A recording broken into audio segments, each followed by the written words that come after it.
What's good, friends list, episode 69, nice, of the Game Pass Gamecast coming at you. With the Xbox Series X and S's launch right around the corner, the acquisition of Bethesda, and much, much more, it's been quite a whirlwind in the world of Xbox. Recently, though, head of Xbox Phil Spencer sat down to do a special interview that not only answered a lot of those questions, but also gave us a few more too. So, this week, we dissect his latest interview, as well as his thoughts on the potential of exclusivity with Bethesda's big franchises like Elder Scrolls, Fallout, and more, the longevity of the Xbox Series S, the future of Xbox titles on Nintendo's platforms, and much, much more. Also, former Blizzard vets Tim Campbell and Tim Morton have announced the formation of Frost Giant Studios and are focused on bringing a new RTS experience to fans.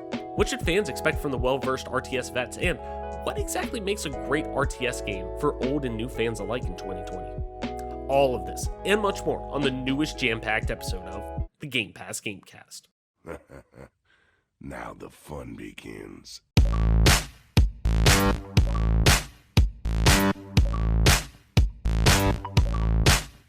Budget. Stop! You violated the law.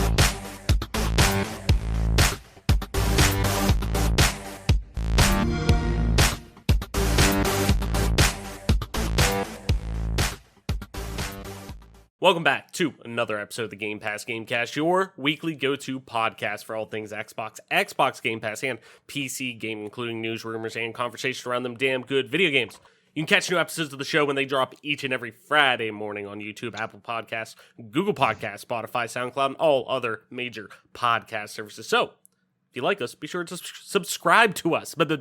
Subscribe to us, rate us, review us, all that jazz I tell you every week, wherever you get a podcast at. And follow us on Twitter at GPGC Podcast. Stay up to date with everything regarding the show, video games alike, and our dope giveaways.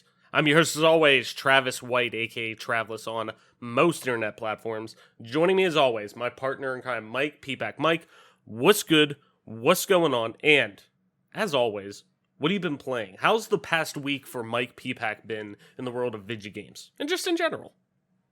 It's life's been crazy, man. Work and school.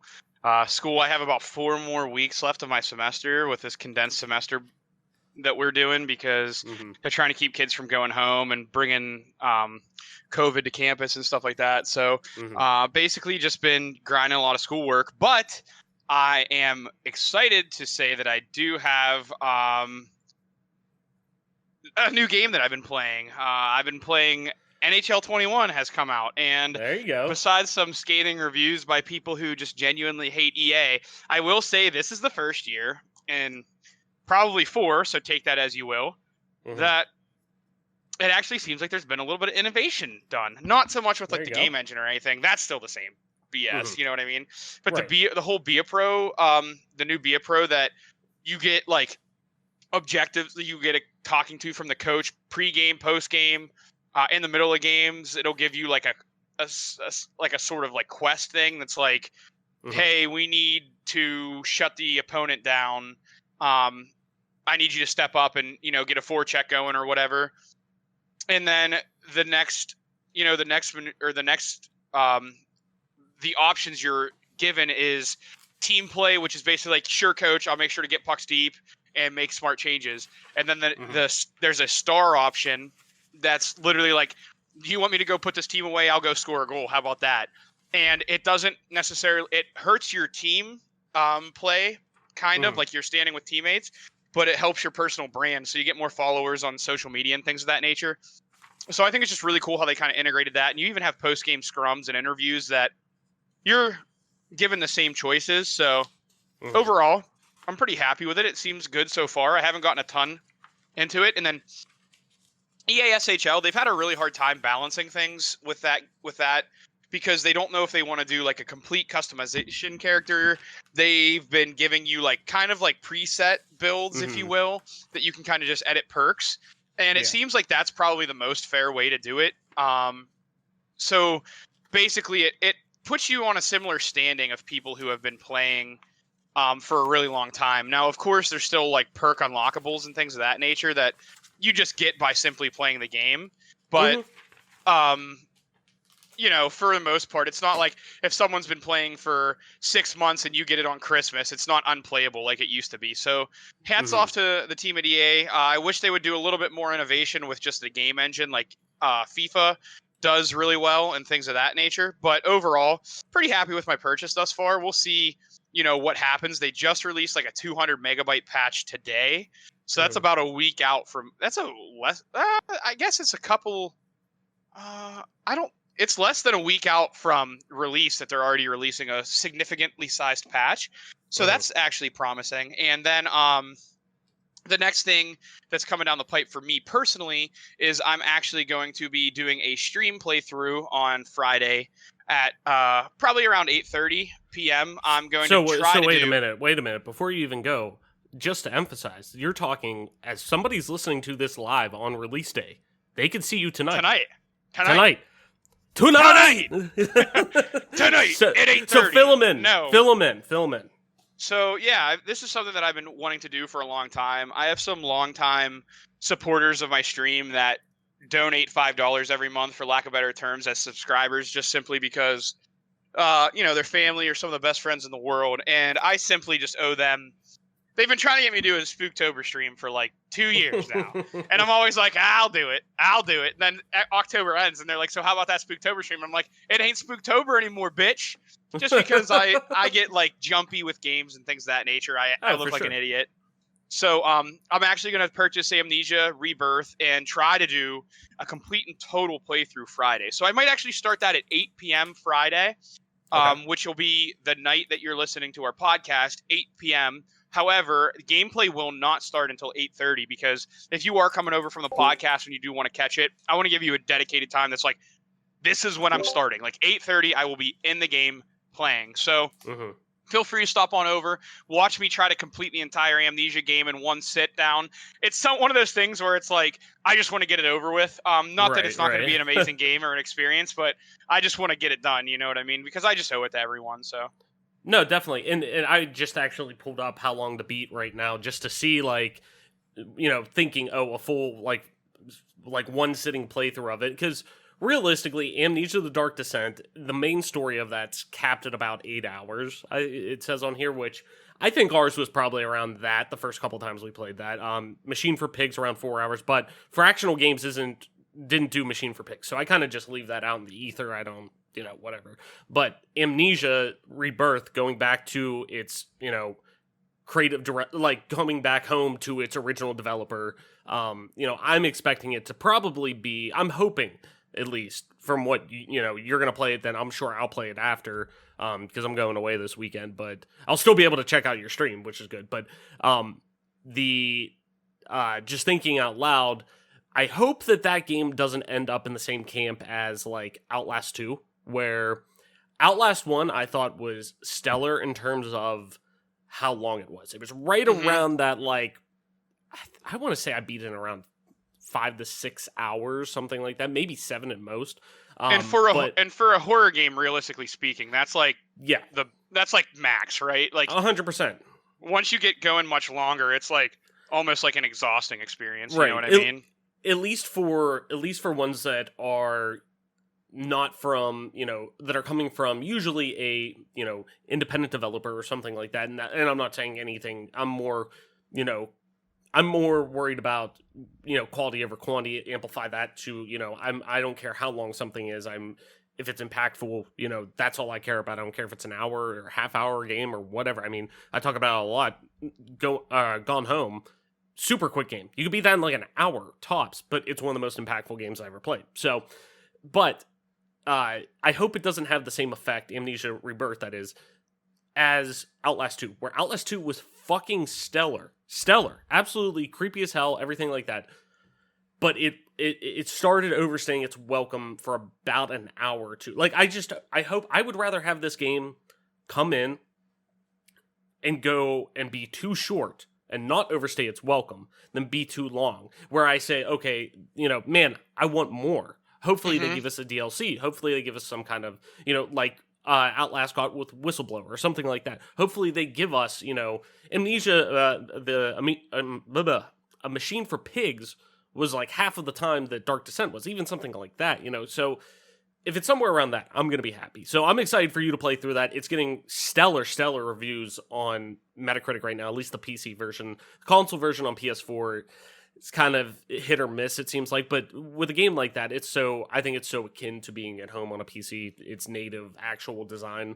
So we'll see. I'm excited for you to play that. I'm excited to get in and play that on, to watch you play it, then play it and get my hands on it myself. So I also will say, like, it's Machine for Pigs was kind of, I mean, I'm not trying to be a jerk, but like Machine for Pigs was kind of that letdown for me, in my opinion. Like, I know you played it from the first one.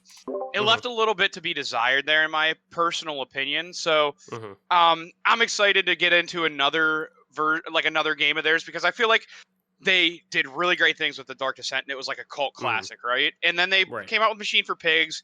Seems like they might have tried to change some stuff up simply just for innovation's sake, which, like, more power to them. I've never worked in that type of field where it's like you get bored doing the same thing, or you're afraid to do the same thing. But I'm hoping that, like, they take everything, that went wrong with Machine for Pigs, everything that went right with Amnesia: The Dark Descent, just kind of boil it down to a really good experience. No, definitely. And it is important to note that A Machine for Pigs was still published by Frictional Games, but it was developed by the Chinese room. It was developed by a different team. So this is coming back to being an in-house Frictional Games, developed game. So I'm excited about that. And especially, too, Machine for Pigs came out in 2013. 7 years is a long time. So, it's good to let something like that, sit on ice for a while, and now coming back to it with its original development staff, or at least original development company. Who knows, it's the same staff or whatever, but you get what I mean. But yeah, I'm excited for that. On my end, just to kind of run through real quick before we get into the show, since we're kind of pressed on time for today. Things I've been playing. So I've been kind of having one of those things where it's like all across the board. And I think it's because, like, I want to call it like gaming ADD, like where I'm like popping in and out of different things. I can't find something to sink into. Like, my attention's being dragged in a lot of different ways. And I think that's really because of the next gen consoles coming, and knowing, like, hey, in like realistically, 3 weeks, you're going to be sitting there playing your Xbox Series X, or, in even later in that week, PS5, stuff like that. Like, there's so many new experiences that are coming, like, right around the bend, that I think my mind's starting to say, like, in 3 weeks is still a decent amount of time where it's like I could easily play something through all the way. And, but my mind's also kind of like, man, do I want to sit down and invest in that when I could just play it on one? If it's a console game that I do want to play, there's a 99% chance I could just play it on my next gen console. It'll run better, yada, yada. And the biggest example of that is, this is me putting the Mr. Rogers gift, putting the clown mask on, starting up another playthrough of fucking Fallout 4, where I'm like, I have all these fucking games on my back. Like, I'm going through, and this is on both Xbox and PS4 side, where I'm like going through and there's like, man, I got this backlog of stuff I do want to go back and play. Like, I don't know why, but I'm drawn to the fact of, now that, and we're going to talk about this on the show, now that it seems pretty much all but confirmed that Bethesda titles, or at least Bethesda Game Studio titles for sure, aren't going to be released outside of Xbox's ecosystem. So it sounds like that's going to happen. So something in me is compelling me to, even though they're going to fucking work moving forward, to go through and try to get like the platinum trophy for Fallout 4. Like, go through and just get all of that as like a send off to be like, okay, that's, this may be the last Fallout game we see on this platform. I want to have it like just kind of like a cool, like, oddity type of thing. Mm-hmm. I'm still going to play Fallout on, I host a fucking Xbox show. I'm going to gladly play Elder Scrolls 6, Starfield, all that jazz, probably on PC. But if I want to play it on console, which I'll now be able to take my save, I would imagine, to and from, like all Xbox Game Studios titles do with, Play Anywhere, I'll be able to do that PC, console, wherever I want. So, but it's more of the oddity of it. So I started up a new save with that last night with the intentions of, you know what, that's going to be my, like, send-off to this console generation in a way, maybe, so, because it's going to take probably 50 fucking hours to do it. So it's going to take a while. It's going to be one of those for the next couple weeks. That might be my extra thing that I'm playing at night or whatever. And, while Molly and I are playing something, while we're sitting around, like, we've started playing a couple things. We started playing Until Dawn, and I know these are like PS4 games, so I don't want to hang on them too long, but Until Dawn, Heavy Rain we started to play. Jason!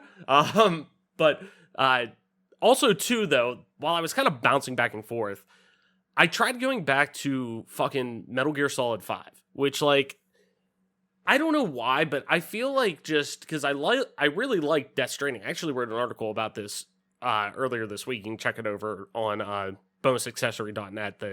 I don't know why, but I think about Death Stranding a lot. I couldn't tell you why.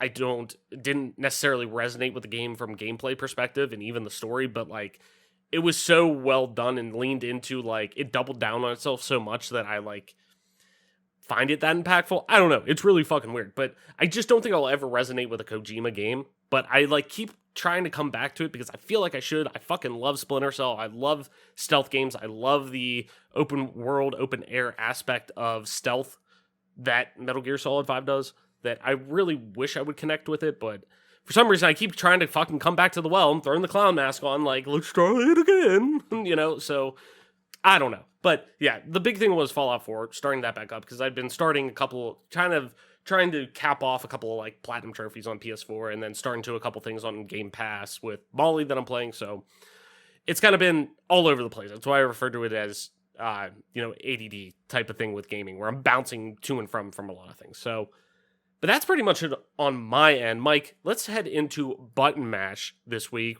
I'm going to go through some quick hit news articles before we head into our bigger topics this week, which there is quite a bigger, it's like 2 topics this week because the one's fucking huge. So we'll kind of kick through a couple of quick hit news articles here before we get started, starting with, following the outcry that followed, unskippable ads yet again being added to NBA 2K, this time in 2K21, 2K has stated that the ads were, quote, not meant to be as part of the pregame introduction, and this issue will, quote, be fixed in future episodes. Last weekend, owners of NBA 2K21 noticed that unskippable ads for the Oculus Quest 2 were appearing during pregame ads that weren't there at launch, and they wouldn't even let you edit your lineups while they were running. NBA 2K21's Twitter account responded to the controversy, saying that while ads have been previously integrated into 2K TV segments, they were not meant to run as part of the pregame introduction.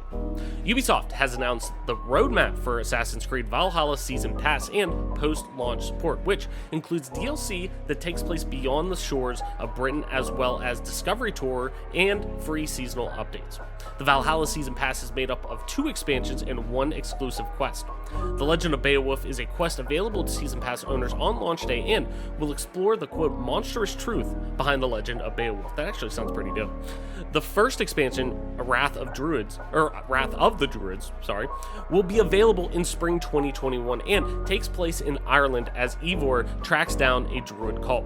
The second expansion, coming in summer 2021, is called the Siege of Paris and allows players to relive the, quote, most ambitious battle in Viking history as they infiltrate the forfeited city of Paris.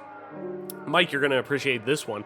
Halo, the Master Chief Collection, and I will too, because I fucking love Halo, will become fully optimized on Xbox Series X and Series S and will feature up to 120 FPS in campaign and multiplayer, split-screen improvements, up to 4K on Series X, and more, starting on November 17th.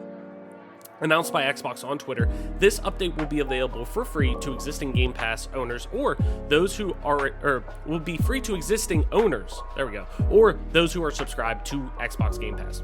Aaron Greenberg, GM of Xbox Games Marketing at Microsoft, has also confirmed that Halo the Master Chief Collection will also support cross-gen gameplay and adjustable field of view, and that's really big on consoles. Vampire the Masquerade Bloodlines 2 has lost another senior developer after its narrative lead, Brian Bisoda, and creative director Kai Colney left the project earlier this year. In a statement issued to PC Gamer, Paradox Interactive noted that Bloodlines 2 senior narrative director Elson has left developer Hardsuit Labs. Quote, we can't confirm that Cara Eliason has decided to leave Hardsuit. I keep wanting to say Hairsuit for some reason. I'm a fucking idiot. Hardsuit Labs, and is no longer working on Vampire the Masquerade Bloodlines 2. Kara brought fresh ideas to the project, and many of her contributions will be present in the game launching next year. We thank her for her work on Bloodlines 2 and wish her the best in all of her future endeavors. The Haunting of Verdansk, I can't believe I'm fucking reading this, will bring the Texas Chainsaw Massacre and Saw villains. Have you seen these, Mike? Yeah, a little bit. Yeah. Just the I fucking mean, actual Saw doll being a fucking skin, like carrying around a fucking AK, being like, it just fucking kills me. it's pretty Anyway, cash. anyways. The Texas Chainsaw Massacre and Saw villains into the game alongside spooky new game modes and more in Call of Duty Warzone and Call of Duty Modern Warfare. Available now and running through November 3rd, The Haunting of Verdansk is a new update for Call of Duty Modern Warfare and Warzone Season 6 that brings the Texas Chainsaw Massacre and Saw bundles into the game. This Halloween-themed event will also feature new, quote, trick-or-treat reward system and new Halloween-themed game modes. Stardew Valley, in its upcoming version 1.5 update, will add split-screen co-op to both console and PC. Announced by Eric Barron, the creator of Stardew Valley, there will be up to 4-player split-screen co-op on PC, but, quote, on some other platforms it might be limited to 2. While Destiny 2 will be able to take advantage of faster load times and cross-generation play when the Xbox Series X and S and PS5 are released on November 10th and 12th, respectively, the next-gen optimized versions will not be ready until December 8th, 2020. Bungie detailed all the features owners of these new systems can expect on December 8th, including 4K for PS5 and Xbox Series X, 1080p on Xbox Series S, 60 frames per second frame rate, and a field of view slider. It was also reiterated that the next-gen upgrades for all consoles will be free. Fans were able to vote on the next lightsaber that they'd like to see made available for purchase at Doc Ondor's Den of Antiquities in the Star Wars Galaxy's Edge at Walt Disney World and Disneyland, and Cal Kestis, my boy from Star Wars Jedi Fallen Order, has been chosen as the winner. Cal's lightsaber won with a 40.79% of the votes, beating out Qui-Gon Jinn at 19.56%, Anakin Skywalker at 12.37%, Lord Corvax at 11.41%, Kanan Jarrus at 9.85%, and Ezra Bridger 6.02%. Xbox Game Pass is adding a trio of classic LucasArts adventure games: Grim Fandango Remastered, Day of the Tentacle Remastered, and Full Throttle Remastered. These titles will join Xbox Game Pass for console, PC, and streaming on Android devices for Game Pass Ultimate subscribers on October 29th. And one of the biggest news to come out of Game Pass, Rainbow Six Siege is officially, if you're listening to this, is available right now on Xbox Game Pass. Right now. You can go on your console, do it, whatever, on console and mobile. I don't know why you would play that game on mobile, but hey, to each their own. It is available right now for all Xbox Game Pass users via console and mobile. So, Mike, before we kick into our big topics for this week, anything you want to run back real quick before we dive in? So I think the Halo Master Chief Collection news is relatively significant because one of the biggest issues people have had with that game is the split screen problems that it has, because it just doesn't run very, very well on the Xbox One console hardware. So that's a pretty big deal that you're going to be able to play, some better split screen experiences. But moreover, like the field of view sliders and things of that nature, that's a pretty big deal because you're starting to get into some serious customization for consoles that just is something that's like not necessarily common, right? So that's pretty cool. The NBA 2K21 news, I just want to let it be known that like there's no developer in the world that's like, boy, the advertisements weren't meant to be in there. It's like, okay, like we're not stupid. Like just own up to it and fix it. So it's good that they're at least, doing that per se. It is just sad that it even, got to the point that it's gotten to. And then also, I just want to give a shout out to Stardew Valley because I know Marshy, friend of the show, former part of the show, still part of the show whenever he wants to be. I know he's going to be loving the fact that he can play Stardew Valley split screen. I feel like he is going to fucking rope Alexis in like daily into this, be like, hey, I kind of need help here. She's gonna be like, Adam, it's 2 a.m. I work at 6, please. Yeah, and it's like, it's just awesome. And then also, like, I think a little bit of like a underrated thing about that is the split screen capabilities on PC, because there's not a whole, there's not a ton of games that are, split screen compatible on PC. I mean, there is, but like for Stardew Valley to commit to having that, like that's amazing, and I'm so happy for team over there, and I'm so happy for all of the fans, especially Adam, who's gonna, get a lot of play out of that.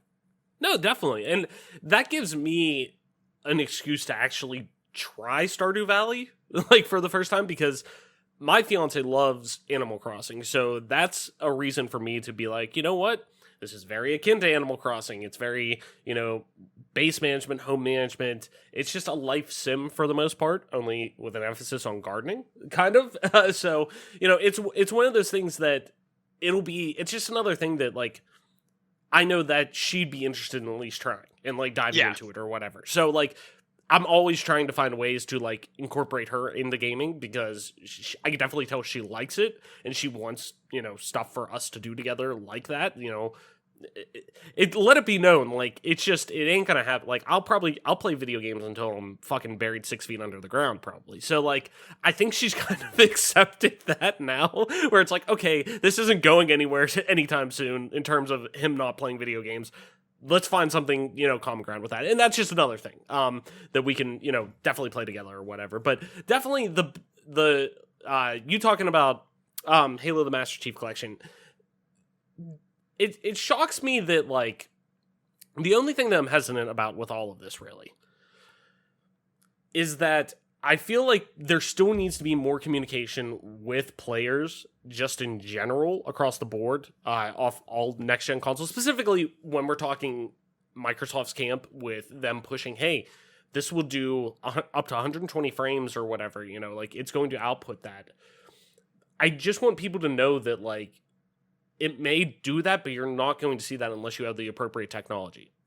And if you don't have a TV that supports that, if you don't have a TV that supports, HDMI 2.1 or whatever, you're not going to see those frame rates. You're not going to see that. And it just worries me a little bit about that. At the end of the day, though, that's great that it's going to they're providing more accessibility options, cross-gen play, all of that. Like, especially, like, field of view slider, that's always great. You're seeing that more and more with more, first person shooters that we're seeing pop up every week on console. Like, we're seeing more people add those week over week. So, it's stuff like that that's great, but I just want people to realize that, like, hey, if you don't have the technology to support this, you're probably not going to see these things. And that worries me that I don't think Microsoft has been clear enough on that. Same with Sony. I don't think either of them have been very clear on that, saying, like, hey, it's going to go above 60 frames per second, but your TV, you got to make sure your TV supports that. And I don't want to see any of either company really get any flack of, like,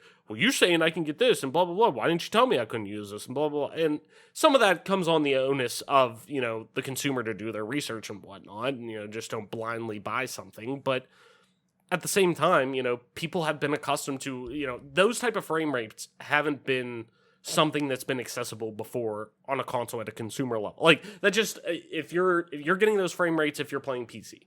Like, that's just what it is. Mm-hmm.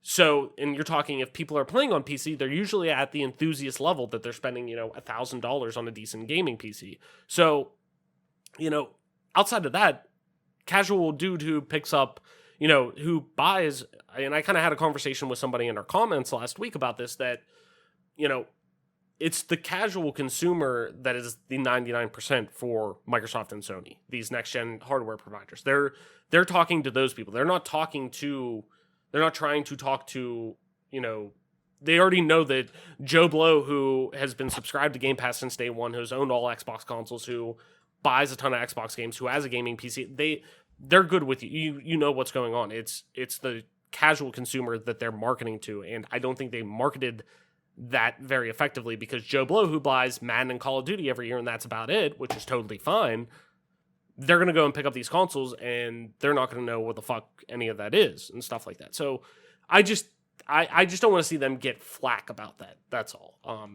But hopefully, just having these features like this is becoming more and more the norm with these games, hopefully, and that just means that more and more people are going to be interested in that and say, oh, what the hell is 120 frames per second? What is frames per second? And they look up and they figure it out. But I just want them to, even if it is just the asterisk next to everything, saying, like, if support technology allows or something like that, some exclusions may apply type of bullshit with it. But I digress. It's still exciting. If you have the technology, if you're able to do that on your 4K TV with HDMI 2.1 or whatever, cool. You're going to have a blast because that's going to be sick. And we've been experiencing that on PC for how long now? So with the MCC, so it's great. Anyways, Mike, let's jump into our big topics for this day. And like I said, we have only like 2, but one is like fucking 4. So, but what episode is this again? This is... I'm trying to think, man. What was last week? Well, no. I think next week be 70. Next last week 70. Last so week this was one's 70 minus 1. Yeah, last week was 68. So, so it's episode. It's 69. Oh, nice. We like that. Yeah, nice, cool. Funny how that works. Anyways, jumping in, our first big topic for this week. A really big interview coming out of Kotaku from Stephen Totillo. He does great work over at Kotaku. But had a really great sit-down interview via Zoom, obviously. Social distance, people. Be smart, wear a mask. With Phil Spencer over on Xbox. And he talked all about a bunch of stuff. Halo Infinite, Xbox Series X and S launch, the Bethesda deal, all of that. Ton of really good stuff. So I kind of broke it down into, what do we got here? 1, 2, 3, 4 sections from the interview of quotes and things like that I pulled that I really think are the core big takeaways from all of this, because there's some juicy tidbits in each of them. Like I said, from the Bethesda deal, Halo Infinite, all of that. So kicking it off in here, we'll start with the Xbox Series S and X kind of topics that he talks about here. At launch, Spencer expects the X to be the hotter seller, driven by the kinds of early adopters who snatch new consoles. Though, he also notes that the demand for the new Xboxes and the other new November console, the PlayStation 5, will cause everything to fly off store shelves in the early going.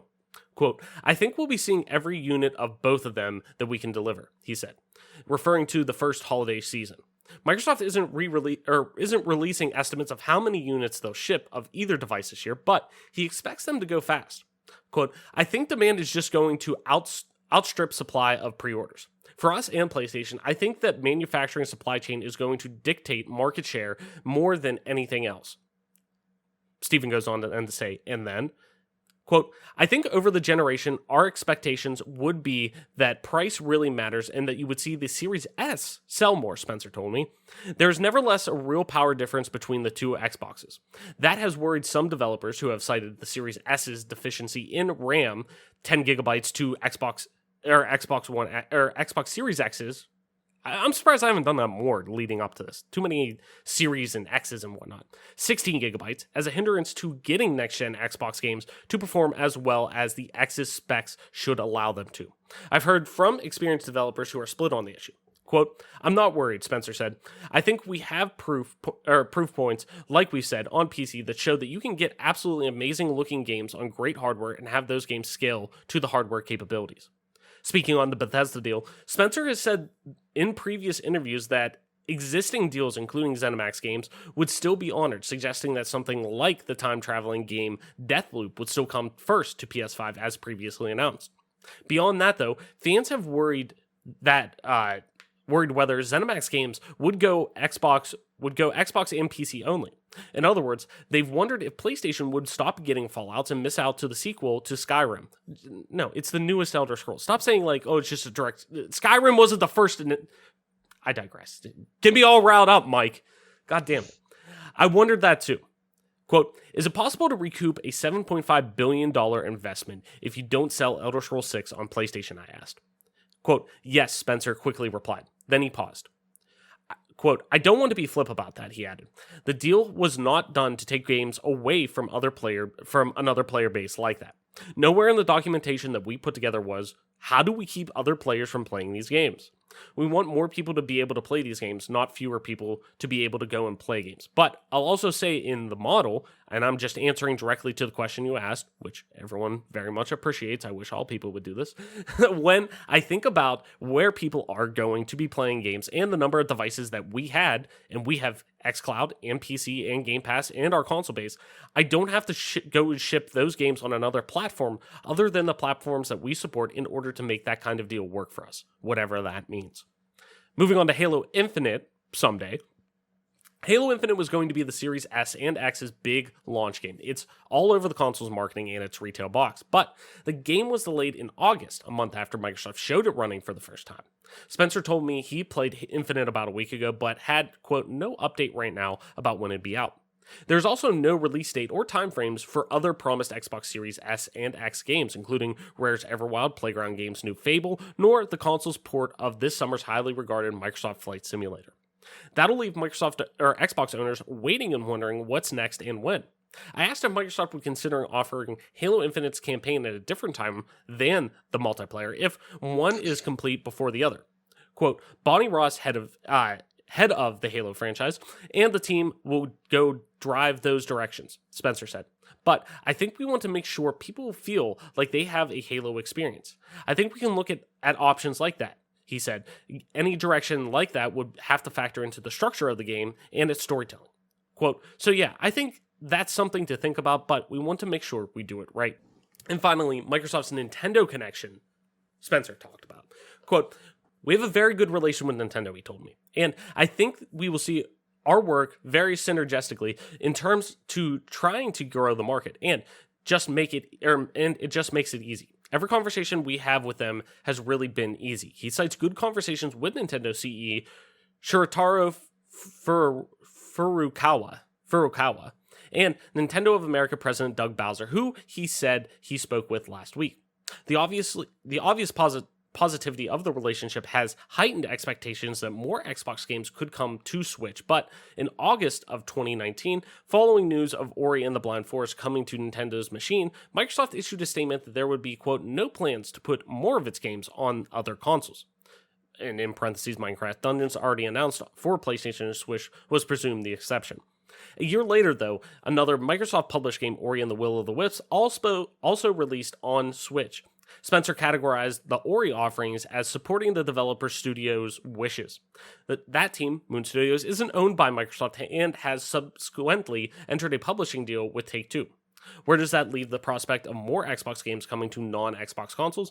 Spencer told me that it, quote, doesn't feel sustainable to consider Xbox games on a case-by-case basis for the Switch, and said, quote, in order to really support it, I would want a full Xbox ecosystem somewhere. And that probably means things like Live and Game Pass and stuff. So, there's a fucking ton to unpack with that interview, Mike. And shout out again to Steven Totolo over on Kotaku, who does absolutely awesome work over there and is one of the best writers over on Kotaku now. But I honestly think this is an interview that was really needed right now for a lot of Microsoft users, given kind of the whirlwind that we're all in right now, with everything kind of converging at once, the next-gen launch, the Bethesda deal, all of that kind of coming at this juxtaposition heading into next-gen. It's just kind of a big whirlwind. So I think the first place to start is in really, which the biggest piece, if you ask me, out of all of this is basically the confirmation that Bethesda titles will be exclusive to Microsoft-supported platforms, specifically Bethesda Game Studios titles, i.e. The Elder Scrolls 6, Fallout 5, presumably, and Starfield, things like that.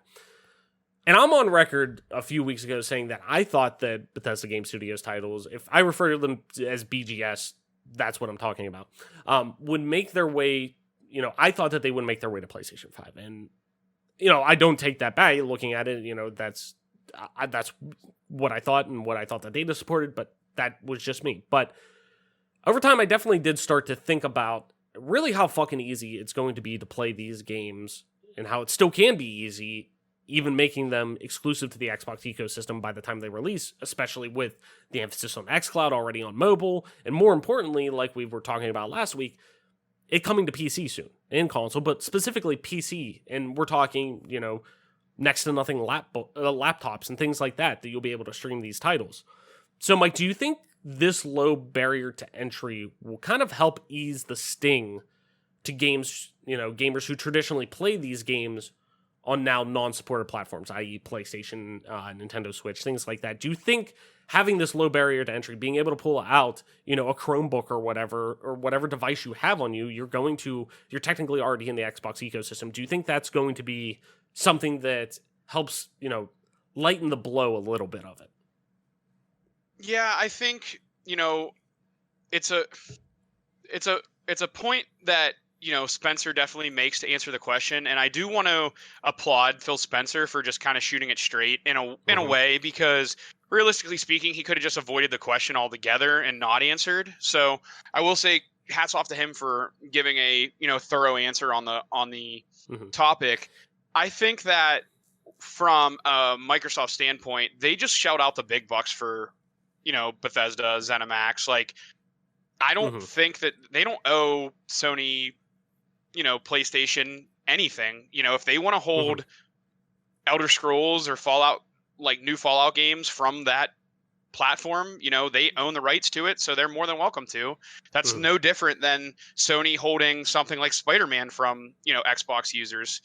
I guess it is different in just the fact that it's obviously not a same universe, but that's not to say there isn't a ton of Marvel fans who are Xbox players who are disappointed that, they might have to buy a PlayStation to play that experience. But I think, promising that it will be available on xCloud and just computer and everything, it kind of does soften the blow, because at least it's not a situation where some of the experiences, like clearly the Elder Scrolls was never going to be only on Xbox and not on PC, because, Bethesda started making games for PC first. So it's that was never going to be the case. But I do think that it's a situation, whether you like it or not, in the business world, that when a company like this owns rights to something, it's their right to do whatever they want with it. And, they're not they're not purposely harming other platforms. In fact, it's not something where Twitch is going back and DMCAing people for playing music on their stream. And it's like, it's some token. It's like, well, if I play someone's music on their stream, but I have my playlist listed, and also they can see the current song and artist, at what point does that become advertising for that band? And at what point do they yeah, of course people are getting to listen to it for free and everyone wants their pay, but at what point does it become like a situation where it's like, look, I'm giving you advertising? So I think it's just it's something that's tricky, and Sony fans might not like it. But Sony fans have been able to experience some amazing games. And again, I don't fault Sony for not putting The Last of Us on Xbox. They own the rights to it. That's their entity. I can't make them do that, and nor should I. And I can't, people don't, go out and attack Nintendo for, putting Zelda or Mario only on Nintendo systems. You know what I'm saying? But I will say, it is a little different from that example. That's not a direct example, because Mario was never on a different console. So, that point I can at least surrender to people who are Elder Scrolls fans from Sony that are going to be bummed if that's the way the cookie crumbles. But, if Nintendo did buy, let's say Nintendo bought Bethesda, no one's going to attack Nintendo for only keeping Bethesda games on their console. So, no, I'm interested to see what happens. I mean, clearly, I discussed, the potential for a timed release at some point in time. I still think that's what they'll do. I still think that Microsoft, at the end of the day, is about money, for better or worse. And they're going to realize how much they could lose if they don't put that game on Sony. But I do think it'll be a timed release exclusive, 6 months or even more. You know what I mean? Yeah. And, like I said, I'm on record saying hey, I thought they were going to bring them to, Sony's platforms or in Nintendo's. We've seen Skyrim go to, Switch and Fallout Shelter or, stuff like that. But, I'm with you. And I did I've said that before. It wouldn't shock me if they don't do it either, if they keep it in-house, because that's their prerogative. They paid 7 point, or will be. I mean, legally they're binded to do that now, is my, how it works. They've shown interest in doing it, and now they're going to officially do it. And I think they said they're paying it by quarter. I want to say it's the second quarter of next year. So within the next 12 months, they're going to officially in cash own Bethesda and, well, ZeniMax Media and obviously everything underneath, including Bethesda. So point being, like you said, that's their prerogative. They can do that. They can absolutely do that. It still is a little surprising just for the fact that, one, how friendly it isn't the word that I wanted to, how buddy really Microsoft's been with its consumers, with working with people. They've been on record, for God's sake, saying, you know, hey, like, or, you know, people have heard rumblings and, hey, people have been open to, within Microsoft's camp, of putting, like, fucking Game Pass on PlayStation and putting, like, the Master Chief Collection on PlayStation, like, because they've talked about, we just want to get people in playing our games and get them into our ecosystem.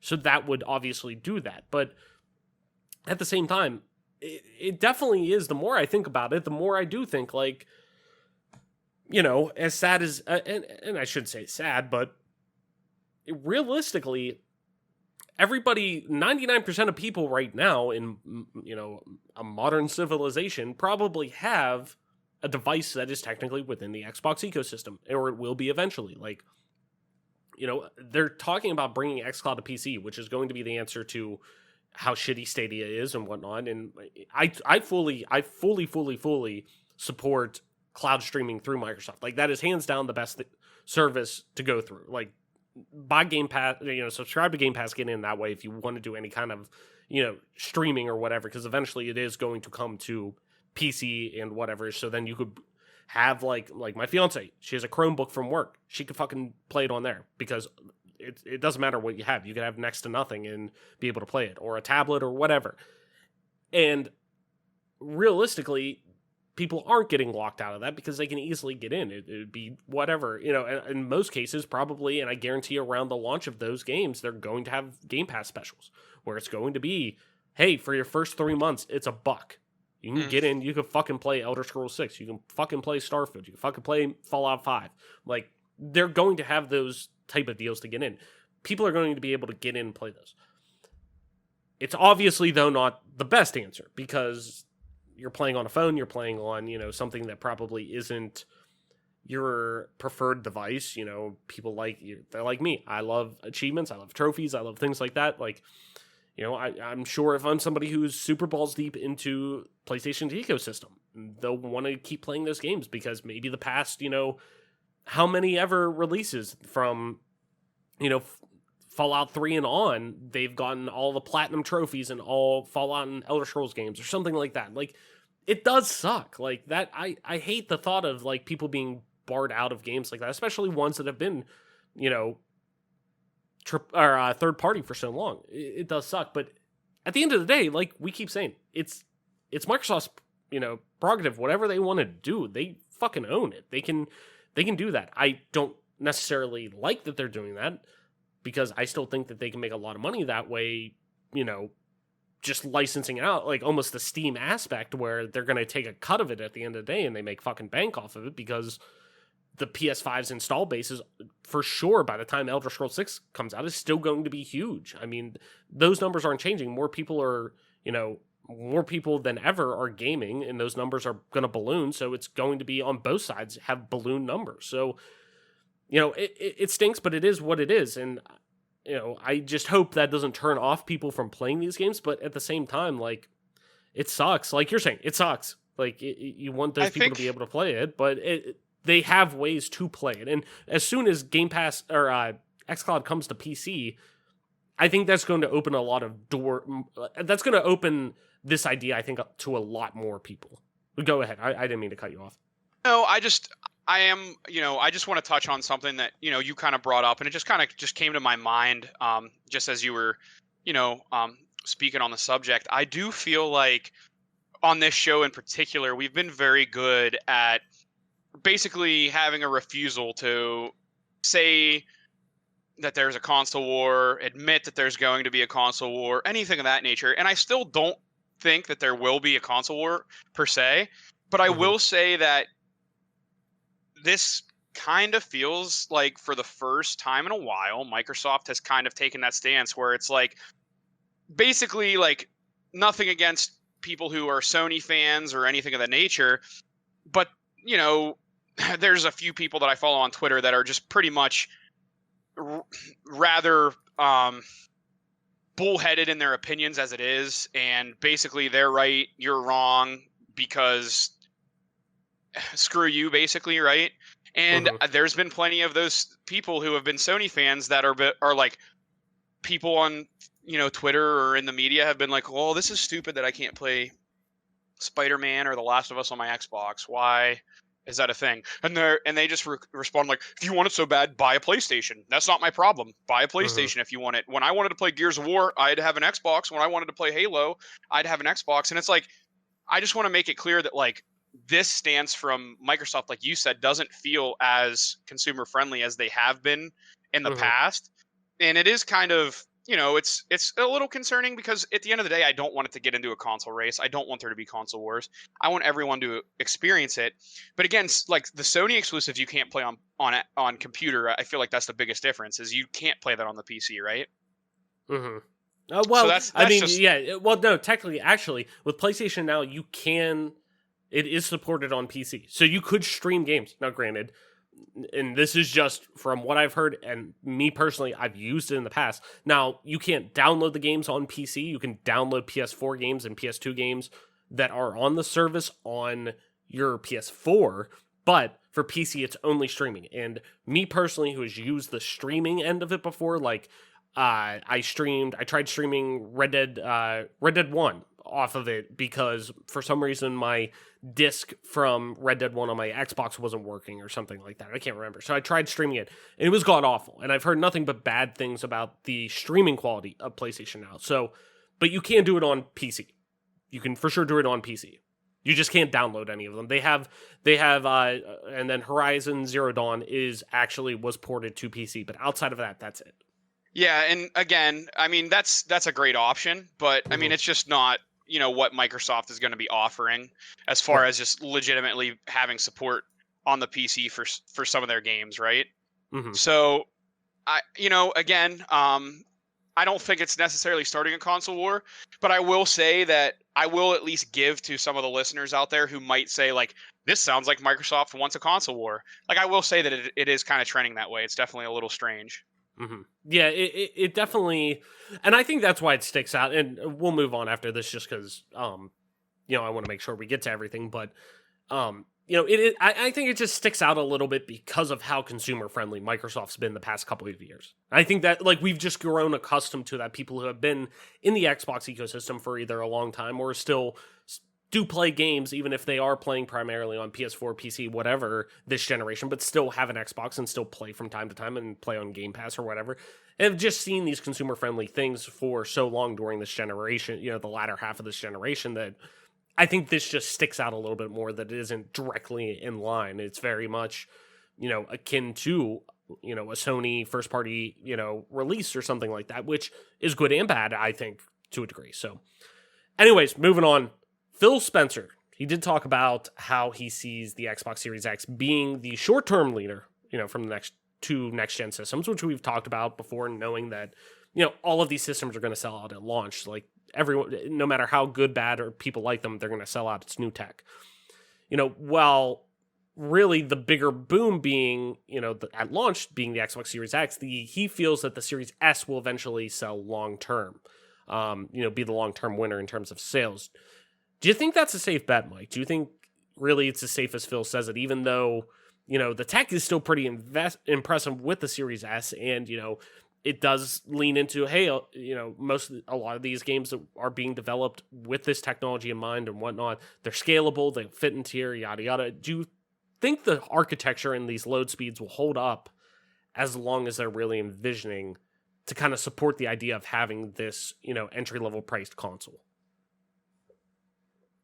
I think as long as, the consumer has a internet connection that is proper, then yes. But again, something that you've brought up many a times when it comes to streaming devices and something that pretty much everyone has to at least, agree with is some people live in an area where they have a 1 terabyte or sometimes even less data cap on their internet, which is insane to think of that you could be data capped because it's like, your electric bill, they don't care how much electric you use. You just have to pay for it. And, same with the water bill. Like they don't care how much water you run as long as you pay for it. Where the internet, it's like, well, you can only go to 1 terabyte and that's it. And then we're going to, slow your speeds down or even worse, charge you more, like overcharge you. You know what I mean? So it's definitely, contingent on a few things, like just if the internet landscape is proper, things of that nature. Mhm. I will say I think that the Series S will sell a lot better with Phil Spencer's recent remarks on the Bethesda deal, and going ahead and saying, those games might be exclusives on Xbox because it'll be a better price point for, Sony people to get involved, or even people that have Nintendo to get involved. You know what I mean? Right. No, definitely. And it's going to be, I mean, I think the features that the Series S do offer compared to the X, I still think they're going to, having the infrastructure alone is going to last a lot longer than I think a lot of people are thinking in terms of the actual architecture of the system and the ability to transfer the data. Now, I still think that, hey, when we're seeing, usually the old saying is like, a console generation doesn't really kick in. You don't see the full effect of the console generation until, 2 or 3 years in. That's when you start getting these titles that, you know, um, the studios who've been developing these games on this hardware have been doing it, now for a full cycle for the most part, or, they actually have time to familiarize themselves with the hardware they're working on and things like that. Like, you're seeing these top tier games come out that reflect being able to use this technology. So that's where I still worry a little bit, because then, how scalable is scalable, and what does that look like in terms of, will this game that's coming out that's going to be optimized with, 8K in mind and things like that. And granted, smart delivery supposedly is going to tackle a lot of that and be able to, take care of a lot of the situations like that of, hey, you're getting this texture pack if you're loading into Xbox Series X or whatever. But I think the architecture and the load speeds will get them so far, but just not. I just really hope that, graphically like the immersion aspect of the game, pacing, things like that aren't hindered with game development whenever we're talking, keeping this hardware along. Now, granted, we may see a mid-gen refresh that is pretty inevitable, that I feel will probably end up being that way, that we're going to see some kind of Xbox Series S2 or something like we saw with the One X and PlayStation 4 Pro, things like that. I think we're going to see that maybe with both consoles, with the Series S and X. We'll see an updated version of those that may have some more, support to them and whatnot, as that tech becomes more readily available and accessible, that they can get a lower price point and whatnot. But it'll be interesting. I'm just interested to see how long the S holds up long term, especially because we're seeing the Xbox One S head into the next generation, being manufactured into the next generation over the Xbox One X that is now discontinued. So it'll be interesting. Talking Halo Infinite a little bit, Mike, here, as we start to head towards the end of this topic. Right now, it could be a little bit taboo, given now so much unknown, the release date being delayed, everything like that. But as Steven pointed out to Phil in his interview, a thought of many within the gaming community online, I've been reading on, Reddit and things like that people bring up, is releasing the game in parts, considering, hey, we're going to, considering the multiplayer alone already is free to play. They already announced, hey, Halo Infinite's multiplayer is going to be is free to play. If you don't have to buy Halo Infinite, but you can get in free to play no matter what. So it's kind of insinuating that already is going to be offered alone as a standalone product. So releasing the game in parts isn't that necessarily ridiculous of a thought to do. So is it a reasonable idea, Mike, for Microsoft and 343 to kind of contemplate this? Phil already admitting that they kind of have internally, and the thought has crossed. It seems like it has been brought up before. Is it reasonable idea for them to contemplate over? As Phil said, they need to be smart, obviously, with they approach the title. So would that be smart? Is that something to at least should be kind of thought out of, hey, here's the campaign, multiplayer's coming in 6 months, or would that hurt the actual launch of that game and, the impact it has being stretched out like that? So my original knee-jerk reaction is like, well, Call of Duty did that this year. They released it in parts. Now, of course, the multiplayer and the campaign came out at the same time, but the Warzone didn't come out until a little bit later, right? So knee-jerk reaction is like, oh yeah, like who cares? Make the game right and release it that's all that really matters at the end of the day, is just getting it out and it being good, right? And then something that's like this dark, ominous cloud shows up in my head, and it's like, they've had 5 years. Like, you've had 5 years, and you pretty much didn't quite abandon Halo 5 per se, because there were patches, there were updates. But for all intents and purposes, once you released Halo 5, you said we have like a small team on hand for MCC fixes and changes. But by and large, a majority of the team is looking forward to our next Halo experience. Okay, cool. I can get behind that. But now, you're already missing your original deadline, which was 5 years away. It's already delayed, and then you're saying like, oh, well, there's still going to be stuff that's not quite ready, so it's going to have to be released in parts. The Halo fan in me is super disappointed, because we were supposed to be having a game coming out here in a few weeks anyway. The esports scene is, still has a lot of passionate fans, a lot of people that support it.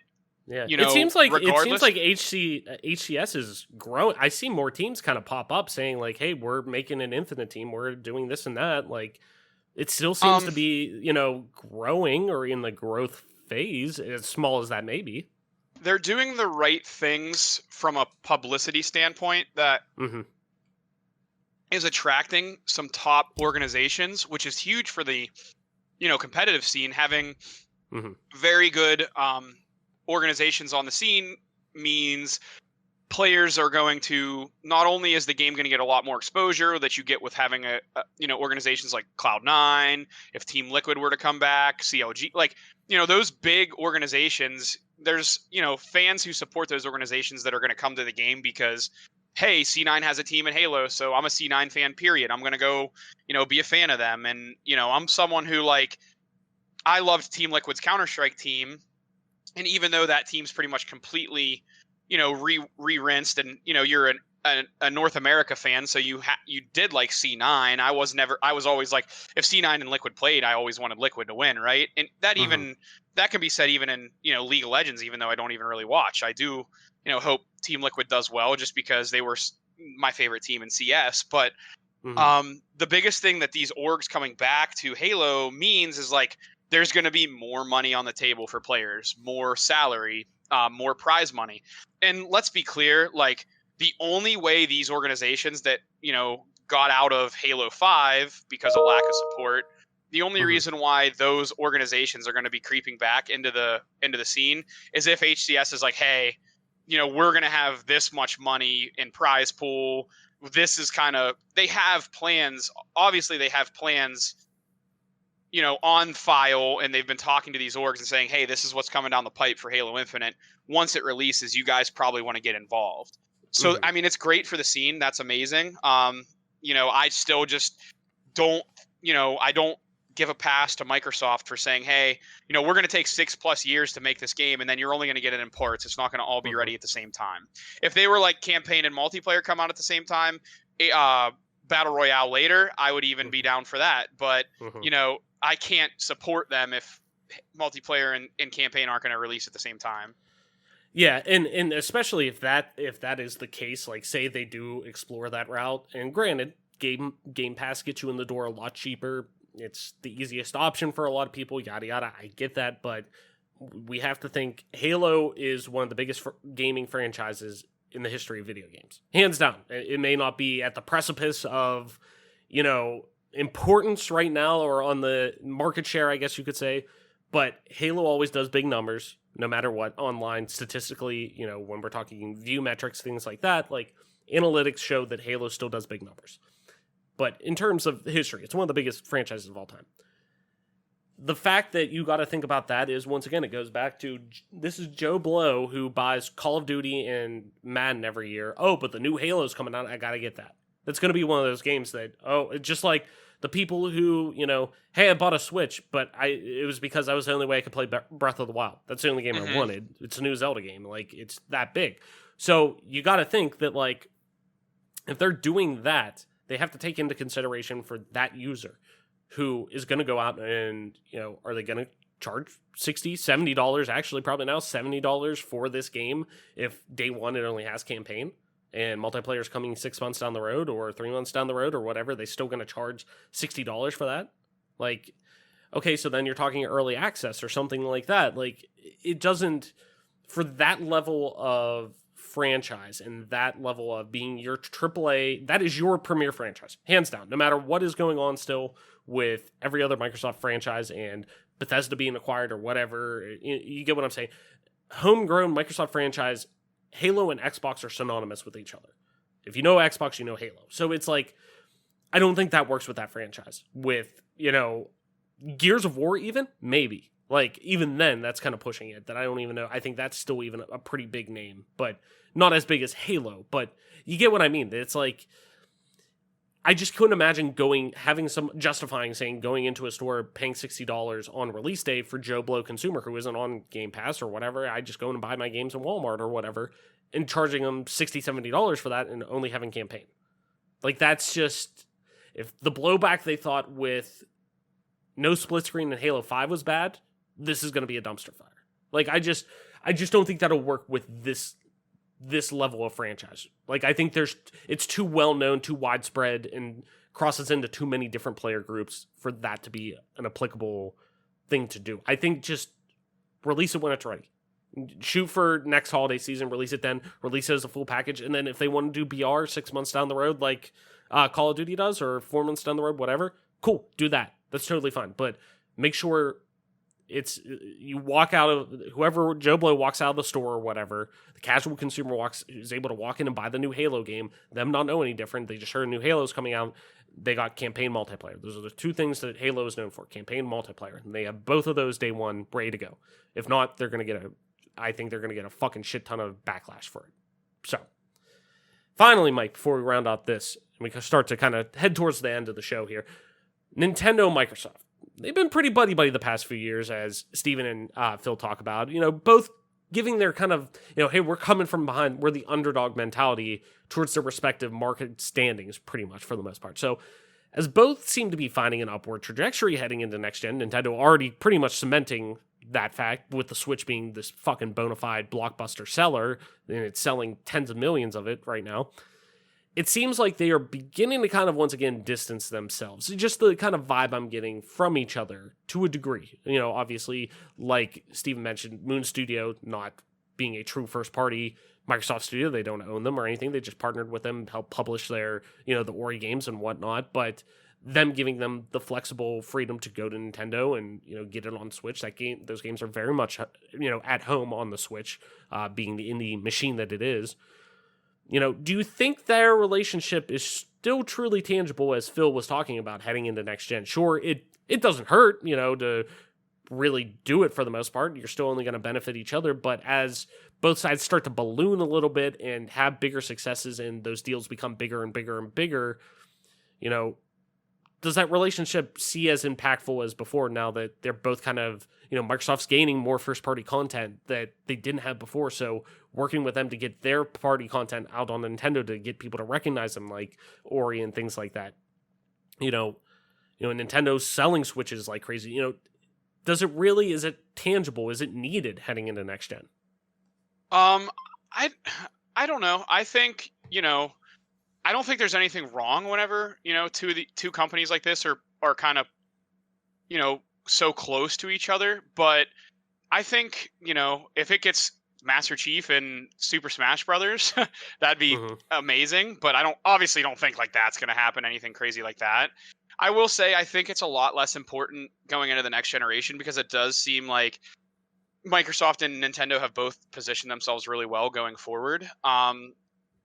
It's never a bad thing when two, powerful companies like this are working so closely together, but it does feel like some of the recent sentiments from Phil Spencer seems like, I don't know that it was ever a marriage, but the relationship is definitely aging, or, is going to be a lot less prominent going forward. And it's understandable. I don't think either one is as worried about their standing, against, someone like Sony anymore. Just obviously Sony's still going to sell regardless, but I think that they're a lot less worried about oh, we need to partner up to kind of take down that one dragon, because I think both look at each other, look at themselves in the mirror and look at each other and say, wow, both of these companies are bona fide sellers. They're both going to be, okay, all things considered. So they probably aren't, as concerned about it as, coming into this generation. Because, the Xbox 360,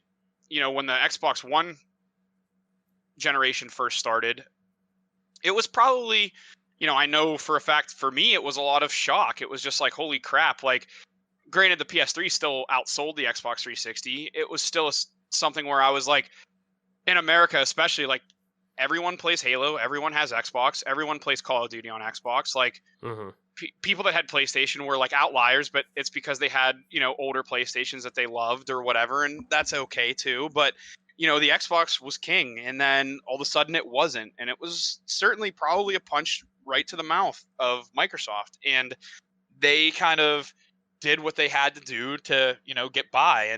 And they did it well. And I think, they just purchased Bethesda, so I don't know that they necessarily need to be as buddy-buddy with Nintendo as they once were, because they're making huge moves to try to set themselves up for, continued and sustained success.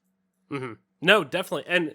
And that's where I don't think it's, there, it doesn't seem like there's any, like, hard feelings or anything. And even from fans, I don't think many are saying like, oh, this is make or break. This is, with me being on either of these platforms. I think it was just a nice, because they were never truly like super in bed with each other or anything like that. It wasn't like all of, every single first party, Xbox title was going to Switch. Now, at one point they talked about potentially, there were rumblings of Game Pass coming to Switch and things like that.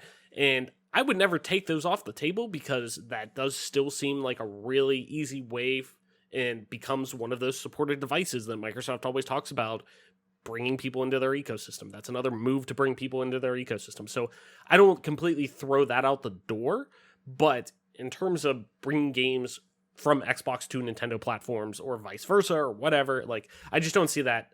I don't see that carrying over to next gen too long, because there's no, like, I don't know, there's just no true, like, need to do it anymore. Like you were saying, the Bethesda deal was just inked. I mean, that's the amount of content from that alone coming over. I mean, Bethesda, you got to think, Bethesda hosted for multiple years their own E3 conference alongside Microsoft, alongside Sony, alongside, Nintendo does directs. But point being, as a large third party, they hosted a hours long press conference. Like, all of that content now falls under Microsoft. So it's like, they don't necessarily need that.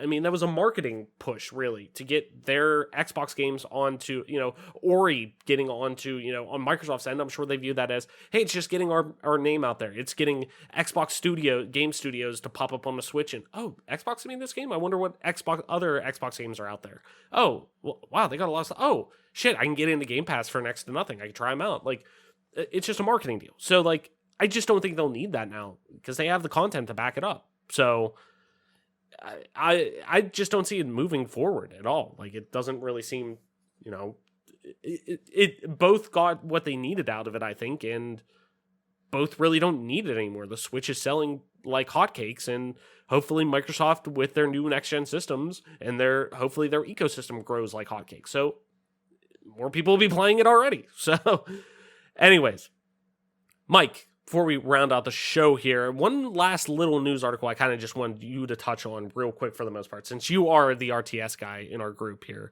Blizzard vets form Frost Giant Studios. This comes from Brendan Sinclair over on GamesIndustry.biz.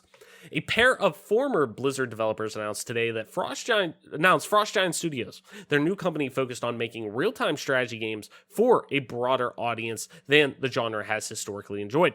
Frost Giant is co-founded by Tim Morton and Tim Campbell. Morton, who serves as Frost Giant CEO, was production lead on StarCraft II Legacy of the Void and spent the past 6 years at Blizzard. Prior to that work, he had stints at Activision, Sony Santa Monica, and Electronic Arts, where he worked on the Command & Conquer franchise. Campbell is a Blizzard veteran from another era, having worked there in the early 2000s when he was campaign lead designer for Warcraft 3's expansion, The Frozen Throne. Since then, he has helped found a pair of studios, Supervillain Studios and Fireforge, and more recently served as a design director for the System Shock 3 project at Otherside Entertainment and game director for Wasteland 3 at In Exile Entertainment. The two developers have raised $4.7 million in seed funding led by Bitcraft Ventures, with participation from One Up Ventures, GC Tracking, Riot Games, and Griffin Gaming partners. The money will be used for, quote, to begin building a prototype for gameplay, construct consumer research, and expand operations. Quote, real-time strategy players are an incredibly passionate community, and they deserve not just a great new game, but one that they can share broadly with friends, Morton said.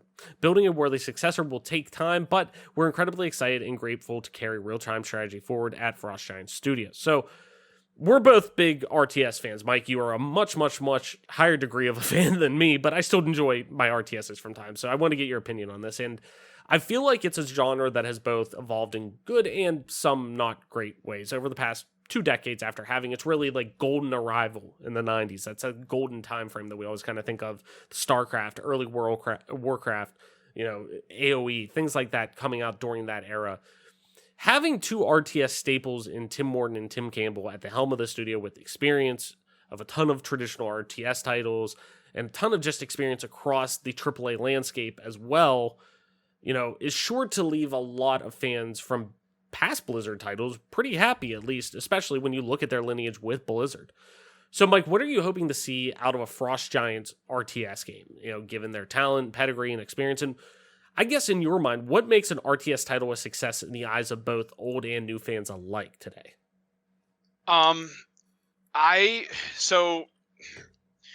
RTSs are in a very weird place right now, and I think anyone that has ever been an RTS fan or pays attention to the genre at all would be, that's not like far-fetched to say, and that wouldn't be like incorrect to say.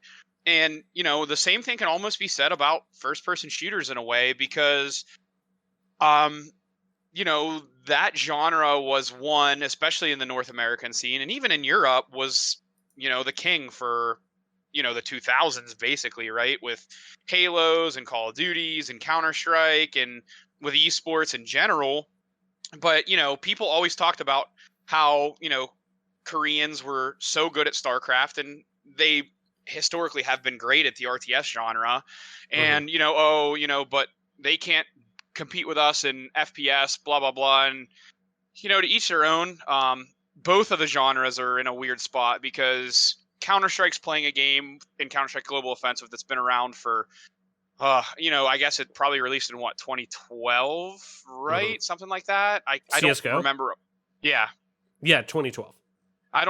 So it's, 8 years old, and Halo is in this weird limbo where it's playing a 5-year-old game or a 10 or a 12 or a 13, Call of Duty gets a new game every year, but it's just so weird. And RTS is, you see the StarCraft pro scene split up between StarCraft 2 and Brood War. There still is a lot of Brood War tournaments, primarily in Korea. And, that's a game that was released in 1999. So RTS is in a weird spot because I feel like it's the genre that is the most punishing for casual players. And what I mean by that is, anyone can take a grenade launcher and get kills, or a rocket launcher or a shotgun and get kills in Call of Duty. But in RTS games, if you have skill-based matchmaking and you play against someone and they're better than you, the littlest mistake, as in losing a worker here or there, or not making enough workers, or doing an improper build order, the smallest fraction of a misplay in an RTS seems like it's put under a magnifying glass and it's blown up into this big mistake that, like, a few wrong moves here or there in a game of Age of Empires 2 can literally be the difference between, you winning and then you getting destroyed. And that feeling of getting absolutely smoked is something that, people don't generally enjoy. Like, even if you're not necessarily very competitive, you still don't like to feel like you got blown off the map or you got destroyed, right? And RTSs have traditionally been very punishing. So it feels like, and it sounds like, they might be making a game that's a little bit more, not noob or anything like that friendly, but a game that's more friendly to the casual audience, which is something that I think RTSs and FPSs have really harbored, but RTSs haven't really made that switch yet, and I feel like they would fare a lot better with player base if they would. So it's interesting to hear them say those types of things, because I think that's something that the genre has been missing. So I am excited to see what they come up with, especially because they got a lot of the OGs together, and pretty much everyone that's a Blizzard RTS fan, like whether you like StarCraft more or Warcraft more, pretty much everyone's like, hey man, we really want a new Warcraft. We want to see what you can do with it. But I don't think that's ever going to come. But I mean, this is exciting, and I'm excited to see what they do with the genre, because the RTS genre is one that I've dabbled in, not as much as my first-person shooter, but even as of recently, I've been playing a ton of Age of Empires 2, and it's just a genre that's a lot of fun, and it's challenging. It makes you think of things differently. You use a different part of your brain a lot of the time with RTSs than you do just like reacting to first-person shooters. You know what I mean? You have to do you do a lot of scouting and reacting, but by and large, you also try to dictate the way at which you play the game with an opponent. You try to make them make certain units that counter your units, and then you counter that counter, and it always seems like everyone has to be one step ahead of each other, right? So I'm interested to see what they do, and it's interesting that they were able to drum up so much money so quickly, because it seems like other people believe in the studio from an outside point of view, which is awesome too. Yeah. And I mean, you touched on it already. You saying like you see how popular, like, for the most part, I mean, here in the US at least, RTS is kind of like slide under the radar right now. They're the FPS genre rules so much of the US gaming market that, competitively, when we think about that, that's what you think of: the Call of Duties, you think of Fortnite, you think of things like that, where RTSs are such a global game. And, that's why you're seeing, I think, so much funding thrown at it right away, because you've seen the success of, Warcraft back in the day, of StarCraft, my God, for 20 years being this RTS juggernaut worldwide that still doesn't slow down. And now you're seeing, the evolution of those games in MOBAs that have popped up, and, League of Legends being the world's game. If soccer's the world's game, sport, then it's League of Legends is the world's game because of how many people play it, and same with Dota and things like that. So it's good to see that kind of money being thrown at people who understand RTSs across a broad range of periods within that game genre's time, that they have experiences across such a plethora of versions of RTS, that I'm excited for that. Like, who like is hot and cold with RTSs at times. Like, I loved fucking Warcraft 3. I loved StarCraft back in the day. I never really like went on too much to get into like Civ or anything like that, and I played AoE from time to time. Like, I'm excited for this because I see how much these guys have, how much experience with the RTS genre that have been brought in. And I mean, just right off the bat too, I mean, talking about Tim Campbell, I mean, most recently being the game director for Wasteland 3, and seeing how much credit that's gotten, and that being, granted an RPG, but having those elements too of, things that tie into RTSs at its core, base management, and, just any type of management really that you want to throw at it is a shared connection between, role-playing games and RTSs. So, I'm excited for it. I'm definitely excited to see where it goes. So, Mike, let's head into Party Chat as we cap up the episode this week. If you're new to the show, Party Chat is where we propose one question at the end of each week of the show that we want to discuss with you. And with us first, then with you. You got it all. Could be as simple as, what's your favorite story beat of a game? What have you been playing during quarantine? Or could be more in depth as to why the negative stigma around gaming still exists. And after answering it ourselves, we'll kick it over to you. Just tweet your responses over on our Twitter at GPGC Podcast, or email us over at our email account, bonusaccessory@gmail. You can find that over on our Twitter as well. And we'll read some of the responses the following week. Last week's question: do you think that you will use the quick resume feature on Xbox Series X or S as much as Microsoft thinks you will? Harold Y over on our email wrote into us saying, as a husband and a father, my gaming time is already limited as it is. So any ability to my ability to quickly get me gaming quicker. That kind of tongue-tied me there, Harold, I'm not going to lie. Easiest and most importantly, gaming more will definitely be impactful and useful for people like me. Good point. So this week's question: as Game Pass continues to expand, Mike, do you see Microsoft having the same issues as Sony does with its PlayStation Store in terms of players accessing and finding titles that may be smaller in scale or independent? So do you think, accessibility and finding smaller games, do you think the store, or really, I guess, Game Pass is going to be a shit show in terms of trying to find games on it as it gets bigger and bigger and bigger? Do you think games will still be as accessible as they are right now? I think, me and my brother had a little bit of an issue finding NHL 20 on the Microsoft Store, which is crazy, like finding the correct version that we wanted. So I will say that it does seem like the entire system, it is a concern because it might seem like the algorithms or things of that nature might be a little off. And we see it with YouTube recommendations where, the algorithm might be a little strange and recommend something that might not be that great. So I think it's going to be very important that it takes your previous games that you've played into consideration and maybe be like, have a recommended section like Netflix or Hulu, you know what I mean? That way you can maybe get exposure to games that you weren't, previously going to be exposed to. But something that comes to mind is like the Steam library and how overwhelming it can be.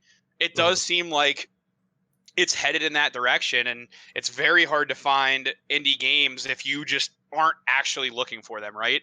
So I would say I am concerned, and it is, it could be an issue going down the road that you wouldn't be able to find a game, that's an indie developer or a smaller developer, which is sad because I think, the entire show and all the friends of the show can say like some of our best experiences in gaming have been, indie produced, and I don't want to lose that just because it's, they're impossible to find or obscure or things of that nature. Mm-hmm. No, definitely. In that, I have the same concerns with it. Hopefully, though, the way Game Pass is, it's starting to become quality over quantity, but in a much more impactful way. Like you're still seeing a ton of games come to it, but seeing kind of it being an ever rotating list of games with having staples like, all of the first party content and whatnot that are always there.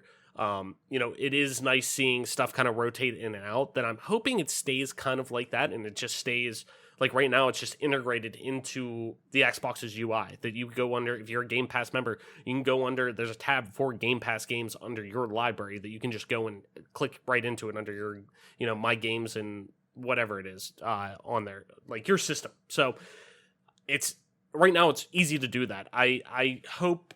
We haven't seen the store yet, really, with the new systems and the update UI and whatnot. I would imagine it's probably the same with how similar they're keeping the UI in general the same. So I think if they keep it at that rate, where it's kind of a rolling type of thing, like it makes sense, and I think it'll be fine. But like you're saying, I hope for the store in general, though, there is, because Microsoft Store suffers the same as PlayStation's, where it's just a fucking train wreck with that. It's hard to find stuff. So, Mike, I think that's going to do it for our episode this week. Why don't you tell people where they can find you on the internet to talk about all we've talked about today? You can find me on Twitter at TOYSXLDIER. That's Toy Soldier with an X instead of the second O. And you can also find me on Twitch at MP_Toy Soldier. Again, tonight, 8:30, Amnesia Rebirth playthrough. Come let me know how you felt about the episode. Come let me know that you think I'm an idiot, and watch me be an idiot and be a pansy on playing the game and be a wuss. There we go. And as always, I'm your host, Travis White, aka Travelus, on most internet platforms, including at Twitter. That is at Travelus_. That's TRAVLESS_. You could also find me streaming time to time over on twitch.tv/Travelus_, same as Twitter. And you can find me playing some games over on Xbox Live at just regular Travless. That's Travless. And that, ladies and gentlemen, has been your newest episode of the Game Pass Gamecast, your weekly go-to podcast for all things Xbox Game Pass, and PC gaming, including news, rumors, and conversations around them damn good video games.